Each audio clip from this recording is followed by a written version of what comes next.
Sungguh-sungguh Allah sangat ridho ketika seorang hamba itu makan ketika sesuap nasi dia muji Allah, ketika minum seteguk nasi dia muji Allah. Itu kalau orang diridhoni Allah itu wali betul. Itu untuk jadi wali itu gampang, kamu makan ridho, kamu ninjak buminya Allah ridho seneng, kamu hidup keseharian aman seneng. Nah ini supaya sampean kita semua ngaji betapa panduan Rasulullah untuk menggapai ridho Allah itu banyak yang keseharian sekali. Saking kesehariannya banyak dalam hadis dan itu sahih. Nabi menyebut hal-hal yang keseharian. Hatta ma tas'alu fi imra'atika, kamu punya uang kemudian istri kamu bisa makan, itu ibadah. Bahkan sebagian ibadah itu dicontohkan Nabi yang akhirnya diprotes sahabat, yaitu wa fi buti ahadikum sedekah, kamu menggauli istri kamu itu ya sedekah. Sampai sahabat bilang, yang benar ya Rasulullah, ayati ahaduna syahwatahu wa huwa lahu ajrun, masa urusan biologis, urusan syahwat kemudian dia dapat pahala.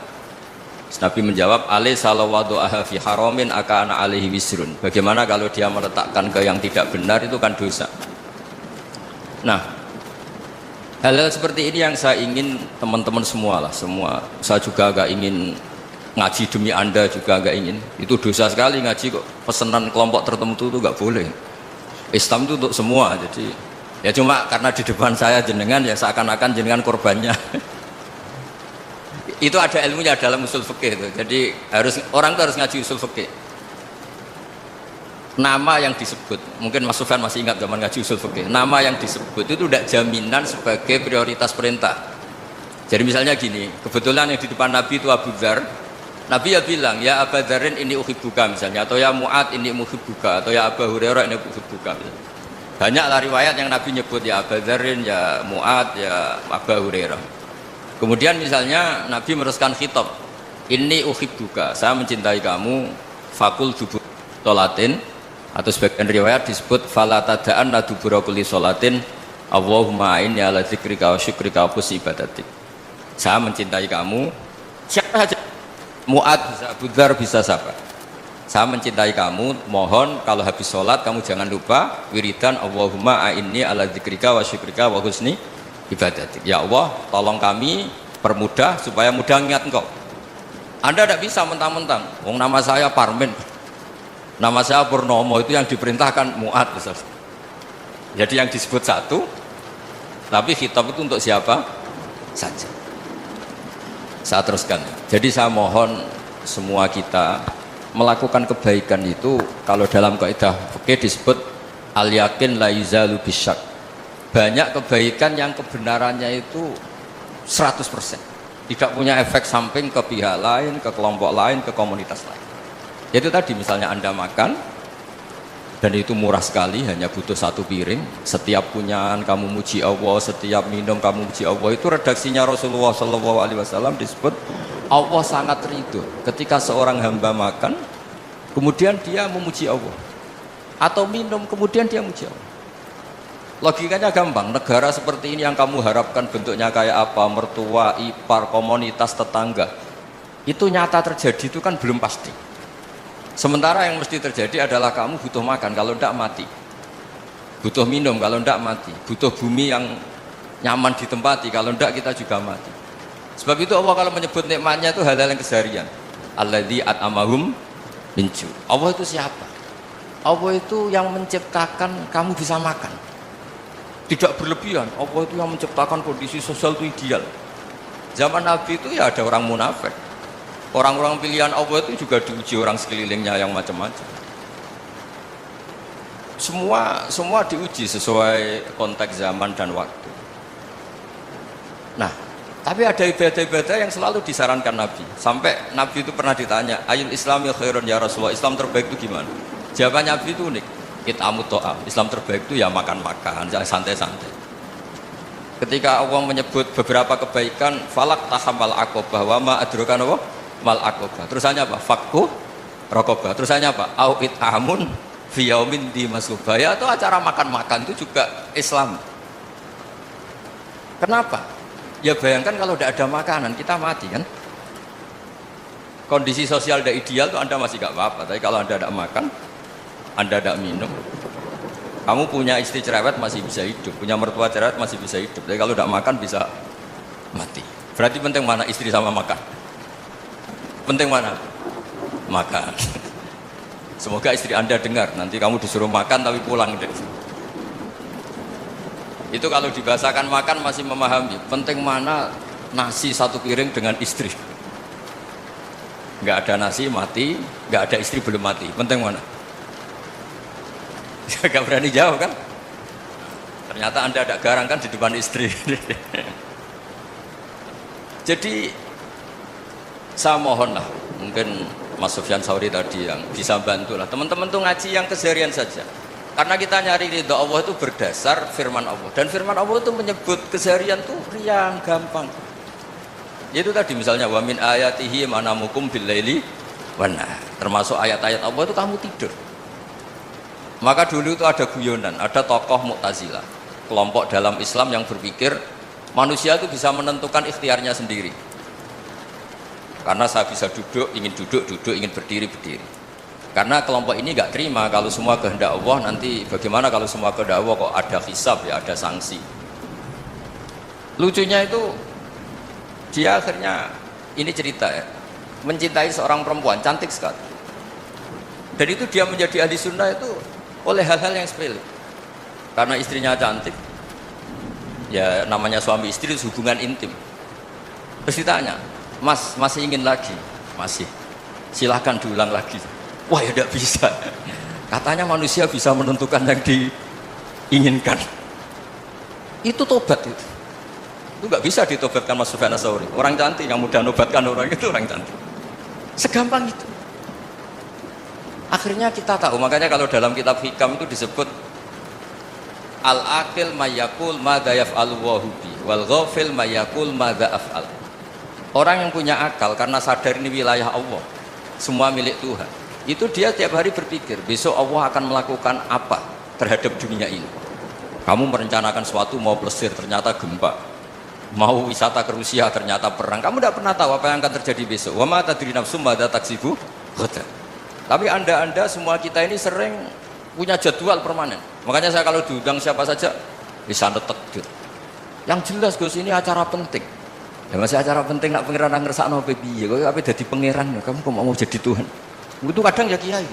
Penting Gus acara ini jenengan harus memastikan bisa. Loh, kamu itu yang ngajarin tauhid, sesuatu itu biadillah kok bilang-bilang apa pasti. Kalau saya terus tak tobatkan kamu kata saya. Ya kalau gitu Gus bilang insya Allah. Wah itu hati saya, fisik saya, roh saya sudah bilang insya Allah. Tidak usah kamu latih kata saya. Nah hal-hal tauhid keseharian itu gampang sebetulnya. Wal ghafil yaqulu madza af'al. Tapi orang yang lupa Allah dia setiap hari bilang besok apa? Kita bisa melakukan apa? Seakan-akan dia itu aktor, dia penting, dia subjek permanen, dia. Padahal kita ini hanya objek kehendak Allah Subhanahu wa taala. Karena kita yakin sesuatu yang terjadi di alam raya ini kita tidak bisa apa-apa. Makanya saya sering ngaji, sering bilang ketika Anda mensifati Allah, dia yang menghidupkan, sudah itu tanamkan sehingga ketika kita mati santai saja. Kenapa santai? Allah punya cara menghidupkan kita. Zaman kita hidup juga gak tahu caranya ngelola jantung, ngelola paru-paru. Kamu juga gak tahu ngelola oksigen yang tidak beracun, tidak mengandung polusi. Tahu-tahu hidup. Gak ingin tua ya tahu-tahu tua, gak ingin mati tahu-tahu mati. Selama ini kita hidup juga gak tahu apa-apa. Hanya gaya tok, punya jadwal, punya planning. Kalau kamu bisa menentukan pilihan Anda, pasti Anda istrinya cantik, 4 neriman semua, kona'ah semua. Nyatanya enggak kan? Ada 1 jelek, cerewet. Wah itu kan, nyatanya enggak bisa apa-apa Anda kan? Dan kamu bawa mati lagi. Itu kan. Istri Anda juga gitu, punya keinginan, punya suami yang ganteng, yang jabat, yang riman, yang enggak poligami. Ya enggak kesampaian juga. Kalau kita ngitung tingkat kegagalan kita itu gagal terus. Ya kan? Nah, terus ingat Allah. Madza yaf'alu wa bi. Orang yang punya akal selalu berpikir Allah itu menghendaki apa terhadap saya. Lalu sama-sama orang melihat orang yang serius, itu kata Anda itu pemikir berat, serius, senang punya tokoh yang merengut karena kamu anggap serius. Tapi sebagian orang menganggap orang yang serius itu wong merengut, wong masam, wong muka kok ditekuk. Jadi sama Itu hati, ya muqallibal qulub tsabbit qalbi ala dini. Karena kita nggak tahu cara berpikir kita tentang orang lain, tentang sekeliling kita. Misalnya kita orang baik yang jenis ngurmat fakir miskin. Ada orang bangun masjid mewah itu janggal. Apa artinya masjid mewah kalau banyak orang kelaparan? Tapi kalau yang jenis pendidikan, apa artinya masjid mewah kalau tidak bisa ngaji? Nanti yang jenis infrastruktur, apa artinya ini kalau semuanya punya sudut pandang yang berbeda. Dan Islam mengapresiasi semua kebaikan. Tapi katakan semua kebaikan itu adalah kehendak Allah Subhanahu wa taala. Karena apapun baik Anda itu pakai fasilitas yang diberikan oleh Allah Subhanahu wa taala. Sehingga ini yang disebut qulillah tsumadarhum fi khawdihim yal'abun. Ya kembali tadi ke tema-tema bahwa keseharian Anda ini sudah Islami. Saat Anda tidak bisa melakukan apa saja. Saya sering ada jenazah, biasanya kalau tetangga meninggal saya sering disuruh ngelepas. Saya bilang orang ini baik karena sering ngelamun di rumah, sering nganggur di rumah. Ditanya sama anaknya, kenapa Gus nganggur baik? Ya kalau dia nganggur artinya juga gak berbuat sesuatu yang maksiat kan? Ya kan? Orang nganggur di rumahnya ya tidak bunuh orang, tidak maling, tidak korupsi, ya namanya nganggur di rumah. Lah cuma istri cara pandang nganggur gak menghasilkan uang itu. Tapi juga gak menghasilkan kriminal kan? Jadi sebenarnya Islam itu cara, makanya kalau sampai ngaji usul fikih itu ada kitab usul fikih namanya Lubul Usul, itu terkenal sekali di pesantren itu kalau ngapresiasi keseharian itu luar biasa. Izma min mubahin illa wa yatahaqqaqu bihi tarku haramimma, karena keseharian yang mubah saat Anda lakukan itu ada kehebatan yang luar biasa, yaitu meninggalkan haram. Makanya dulu banyak orang-orang alim ketemu temannya itu guyon sampai semalaman. Itu biasanya yang semangat Islam itu, kiai kok tidak tahajud, kiai kok tidak witir. Orang yang sedang mapan uangnya banyak, malam itu tidak kelayaban itu sudah luar biasa. Melawan nafsu supaya tidak maksiat itu sudah luar biasa. Supaya lupa guyon sama temannya semalaman sampai subuh. Gejlok-gejlokan ngenang zaman miskin, zaman kuliah nggak jelas, zaman apa. Melihatnya jangan tarkut tahajud. Seperti ini meninggalkan tahajud, tapi meninggalkannya ini talkul muharramat. Jadi kayak apa hebatnya? Sehingga Imam Ghazali punya riwayat yang agak unik. Hatta takuna ibadatu akhiri hadil ummah iku an-naum. Sehingga suatu saat ibadah terbaik umat ini itu tidur. Itu kan riwayat kontroversi. Ketika Imam Ghazali ditanya, kenapa iya? Kenapa kamu mulai keluar dari rumah itu sudah banyak maksiat, melihat perempuan yang enggak mahram, melihat fenomena. Tapi kalau kamu tidur itu enggak melihat apa-apa. Tapi juga kamu jangan menganggap tidur itu ibadah betul. Saatnya melakukan fardu ain malah masih tidur.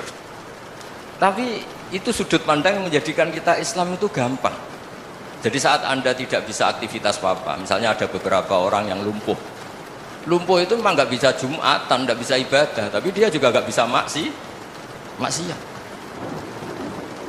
Tidur itu memang Anda saat itu tidak bisa tahajud, tidak bisa witir, tapi saat itu ada zina, ada maling, tidak gosipkan orang, tidak bully orang, tidak menanamkan kebencian, tidak hasud.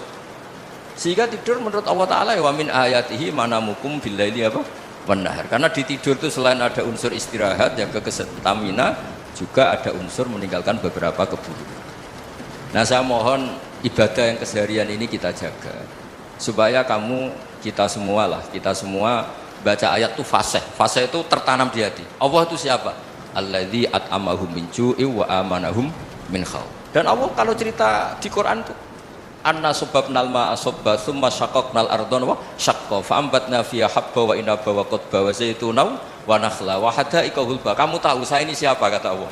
Saya ini adalah Tuhan yang menurunkan air, kemudian ada tanaman banyak, habba wa inaba wa qadba, ada zaitun, ada tin, kalau orang Jawa mungkin ada tela, ada padi, ada mangga, ada pisang. Sudah. Wa inaba wa zaituna wa nakhla wa hada'iqa hulba, ada perkebunan yang lebat. Tujuannya apa? Mata Allahkum, silahkan kamu pakai, kamu nikmati. Tapi karena kadang kita ini punya ide-ide besar. Tadi untuk syukur saja nunggu punya istri riman, rumah baik, tetangga baik, komunitas baik, semuanya baik baru syukur. Lama-lama nanti ada di surga, syukurnya nunggu surga paling kelas A. Itu sudah ada yang menghuni Rasulullah, kamu nggak boleh di situ. Masa untuk syukur saja? Repotnya Masya Allah. Jadi mohonlah Quran yang kalau Anda hafalkan juz sama itu kan ada ayat-ayat yang kayak tadi. Ya, fal yang dzuril insanu ila ta'ami. Coba lihat. Apa yang kamu makan ya? Dari mana? Dan untuk mempertahankan hidup kamu keseharian. Jadi jangan kira ibadah itu harus membentuk komunitas yang versi Anda. Ibadah itu harus hal yang mulu-mulu. Kesehariannya Anda alami. Loh, ini saya tidak bikin-bikin. Saya ngaji bukan karena berdasar pesanan. Itu ayat yang saya baca kan betul ada ayatnya kan. Fal yang duril insanu ila tu'ami anna soba penal ma'a soba thumma syaqaqnal ardo syaqqa fa ambasna fiha habba wa inaba wa qadba wa zaituna wa nakhla wa hadaika ghulba. Terusannya apa? Mata'al lakum, silakan kamu nikmati. Mata itu silakan kamu nikmati. Ya kayak sampean dikasih hidangan ya makan. Ya sudah makan, habis makan ya minum, habis itu ngantuk ya tidur. Ya sudah normal-normal saja. Kayak apa indahnya Islam. Tapi Anda mencari Islam yang gimana lagi? Nah itu yang diajarkan guru-guru kita, diajarkan sanad kita sampai Wali Songo, sampai Rasulullah SAW. Bahwa pada akhirnya ada jihad, ada perang. Itu dulu memang perang, bukan membunuh, beda. Dulu kita dijajah Belanda ya perang, dan itu normal karena kita dijajah. Jadi ketika orang lain ingin baik sama kita, wa in ahadum minal musyrikin astajaroka ya fajirhu hatta yasma'a kalam Allah. Kalau mereka ingin baik ya kita baik. Makanya ada istilah mustakman, muahad. Kalau mereka ingin damai, berdampingan dengan kemajmukan ya itu yang lebih baik. Karena memang Islam menghormati proses perdamaian. Wa in janahu lis-salmi ya fajnah lah. Kalau ingin damai ya kita harus